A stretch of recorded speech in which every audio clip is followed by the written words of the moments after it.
আসসালামু আলাইকুম। আপনারা দেখতে পাচ্ছেন এখানে মালচিং পদ্ধতিতে ফুলকপি চাষ করা হয়েছে। আলহামদুলিল্লাহ গাছের গ্রোথ অনেক ভালো হয়েছে। তো মাটির তুলনায় মালচিং পদ্ধতিতে চাষাবাদ করলে অনেক সুবিধা পাওয়া যায়, ফলনটাও আপনার অনেক বেশি হয়। তো সুবিধাগুলো কি আপনাদেরকে বলি।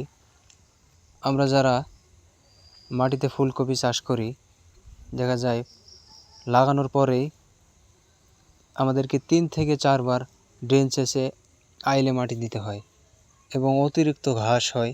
ঘাস পরিষ্কার করতে অনেক লেবার লাগে, খরচটাও আমাদের অনেক বেড়ে যায়। আবার এখন বর্ষার সময় অতিরিক্ত বৃষ্টি হয়ে আইলের মাটি সরে যায়, গাছ হেলে যায়, পড়ে যায়, দুর্বল হয়ে যায়। আবার দেখা যায় জমিতে আমরা সার ছিটিয়ে দিয়ে আসলাম, সার দেওয়ার পর কিছুক্ষণ পরেই বৃষ্টি এসে সারটা ধুয়ে চলে গেল। অপরদিকে মালচিং পদ্ধতিতে যদি এভাবে চাষাবাদ করা হয়, তাহলে চারা লাগানোর পরে আমাদের কাজ শেষ হয়ে যায়। আমাদের আর আইল চাষতে হয় না, জমিতে ঘাসও হয় না, ঘাস নিড়ানোর কোনো দরকার হয় না। অতিরিক্ত বৃষ্টি হলেও কোনো সমস্যা হয় না।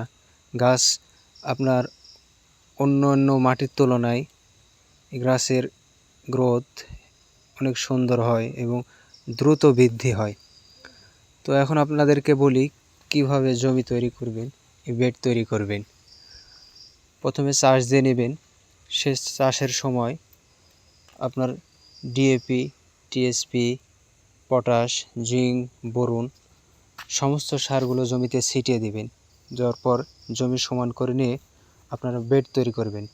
বেডের প্রস্থ হবে 1.5 হাত আর ড্রেন হবে আপনার অর্ধ হাত বা তার একটু বেশি। ড্রেন থেকে বেডটা একটু উঁচু করবেন যাতে পানি নিষ্কাশন সুন্দরভাবে হয়। বেড তৈরি হয়ে গেলে বেডের উপরে মালচিং পেপারটা সুন্দরভাবে সমানভাবে বিছিয়ে দেবেন। বিছিয়ে দিয়ে বেডের 2 মাথায় মাটি চাপা দেবেন এবং কিছু কাদো মাটি করে আপনারা কিছু দূর পর পর বেডের ধারে মালচিং পেপারের উপরে লাগিয়ে দেবেন যাতে বাতাসে পেপারটা উড়ে না যায়। এরপরে আপনারা ছিদ্র করবেন। মালচিং পেপারে ছিদ্র মাপটা দেওয়া আছে, চিহ্ন দেওয়া আছে 1 হাত বা 1 হাত। ওই চিহ্ন অনুযায়ী আপনারা ছিদ্র করে আপনার চারাটা লাগিয়ে দেবেন। বাস, আপনার কাজ শেষ। আপনার শুধু এখন প্রয়োজন অনুযায়ী সেচ দিতে হবে, আর সারের প্রয়োজন হলে আপনার ড্রেন দিয়ে সার ছিটিয়ে দিতে পারেন।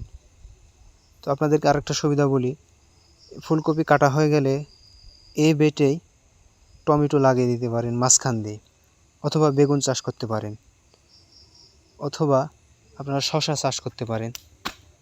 দেখেন এক বেটেই আপনার 2টা থেকে 3টা ফসল হচ্ছে। আবার এই মালচিং পেপারটাও আপনার পরবর্তীতে চাষ করে নেওয়ার পরও যদি আপনার যত্ন করে রাখেন আবার চাষ করতে পারবেন।